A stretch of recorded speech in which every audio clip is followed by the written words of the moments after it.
আপনার মাথা একদম নষ্ট হয়ে যাবে, ব্রেনের উপরে চাপ পড়বে। আপনি চিন্তা করবেন, মাগো আমি এই কোন দেশে আছি, কোন দেশে আমি বসবাস করতেছি? আমি কি আসলে এই দেশেরই নাগরিক? না আমি মঙ্গল গ্রহ থেকে এই দেশে আসছি? আপনি একদম টেনশনে পড়ে যাবেন কই। একে আমার ভাঙা নাও, তার উপরে তুফান বাও, পলকে পলকে ওঠে পলক। একই অঙ্গে হাজার রূপের ঝলক, তার নাম হইল পলক। আমাদের আইসিটি প্রতিমন্ত্রী, তাকে টাওয়ার মন্ত্রীও বলে। আমার মফিজ কাকা মাঝে মাঝে বলে টাওয়ার মন্ত্রী। এই টাওয়ার মন্ত্রীর কার্যকলাপগুলো দেখলে, কার্যকলাপগুলো শুনলে আপনার মাথা হেট হয়ে যায়, মাথা একদম ধ্বংস, ব্রেনের উপরে চাপ পড়ে যাবে। আসসালামু আলাইকুম, কি অবস্থা সবার? দূরে এবং কাছে যে যেখান থেকে ভিডিওটা দেখছেন সবাইকে আন্তরিক ধন্যবাদ। ভিডিওটা ভালো লাগলে লাইক কমেন্ট শেয়ার করে অন্যকে দেখার সুযোগ করে দেবেন। ভিডিওটা ভালো না লাগলে স্কিপ করে চলে যাবেন, কোনো সমস্যা নেই। বাংলাদেশে একজন প্রতিমন্ত্রী আছে, আইসিটি মন্ত্রী বলেন আর খাম্বা মন্ত্রী বলেন আর টাওয়ার মন্ত্রী বলেন, ওই ঘুরে ফিরে এক।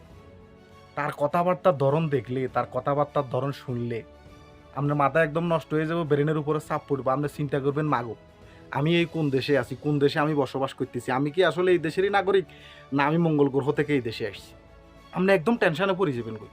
আপনি আসলে কোন দেশের নাগরিক? আমি এখন বলে দিতেছি, আপনি হতবাগা বাংলাদেশের নাগরিক। আপনি বাংলাদেশের নাগরিক হয়ে যে অপরাধ আপনি করছেন জীবনে, এই অপরাধ কিভাবে আপনি সামাল দিবেন আমি বলতে পারতেছি। হঠাৎ করে মামার কি যে হইলো, কোন কুত্তে মামারা কামড় দিছে আল্লাহ মাবুদে জানে। মামা রেমিটেন্সের লাগা পাগল হয়ে গেছে। মামার রেমিটেন্সের লাগা মামার জীবন যৌবন সবকিছু দিয়ে দিতেছে। মামার রেমিটেন্সের লাগা হাতে পায়ে ধরতেছে, করো জোরে অনুরোধ করতেছে আপনারা রেমিটেন্স পাঠান। দেশের এই ক্লান্তিকালে আপনারা রেমিটেন্স পাঠান। একটা রেমিটেন্স যোদ্ধা, একজন প্রবাসী যে কত কষ্ট করে প্রবাসে আসে, এটা কি আপনি একটাবার চিন্তা করছেন মামা? আপনি কি একটাবার চিন্তা করছেন? আপনি কি একটাবারও বলছেন এই প্রবাসী যে এই ছেলেগুলা বিদেশে যাবে, এই ছেলেগুলার কাগজপত্রে কোনো সমস্যা হইলে নামমাত্র কিছু টাকার বিনিময়ে তাদের কাগজপত্রগুলো ঠিক করে ফেলো? এটা কি আপনারা কোনোভাবে বলছেন মামা? শুল্কমুক্ত গাড়িতে বসে বসে ঘুষ খাইয়া খাইয়া আপনাদের যে গেডি কত মোটা হয়েছে আপনারা দেখছেন। গেডি মোটার কারণে এদিকে সেদিকে লড়িচড়ি কথা বলতে পারে না, যা মুখে আসে তা বলি।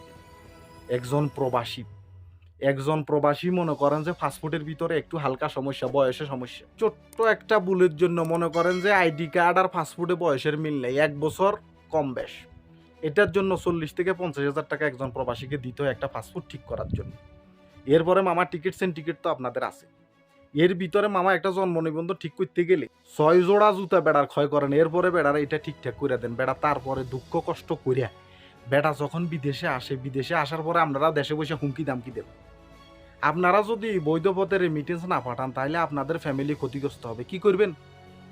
হুম, বৈধ পথে যদি রেমিটেন্স না পাঠায় আপনি কি করবেন মামা? তারপরে আপনাদের ওই যে ফাইটটা যায় আফা একটা আছে না, ফাইটটা যায় আফা বলতেছে কি একজন প্রবাসী কয় টাকা পাঠায়? আমি কিছুদিন পর পর বিদেশে গেলে 60,000 70,000 ডলার নিয়ে চলে আসি। দেশের এই ক্লান্তি লগ্নে তাকে এখন বিদেশে পাঠান, তিনি 60,000 70,000 ডলার নিয়ে আপনাদেরকে দিবে, মানে আপনাদের তহবিলে দিবে আর কি। আপনারা এটা দিয়ে যা করার করিয়েন, কোনো অসুবিধা নেই। কিন্তু প্রবাসীরা শাট ডাউন করে ফেলছে, রেমিটেন্স শাট ডাউন করে ফেলছে।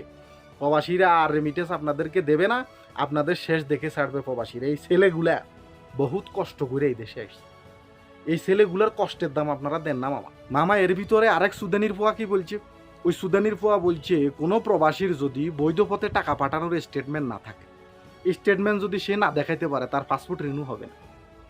ওই সুদানির পোয়া কি জানে মামা, সেই যত টাকা দুর্নীতি করে কামাইছে, মানুষের জায়গা দখল করছে, এমনে খাইছে সেমনে খাইছে, ওই যে জিনিসগুলোর কোনো স্টেটমেন্ট আছে কিনা, দিছে কিনা, সে কি বলতে পারবো? হুম মামা, ওদেরকে বলিয়েন যে এর সময় বেশি দিন নাই, পাগল ছাগল এখন আর এই দেশে খানা। তাদেরকে বলিয়েন যে পাগল ছাগল আর এখন এই দেশে খানা, এই দেশের জনগণ এখন পাগল ছাগল খানা। একদম ফিটি সোজা করি পালাইব, কথাবার্তা ঠিক করি বলবে লাগে বলিয়েন মামা।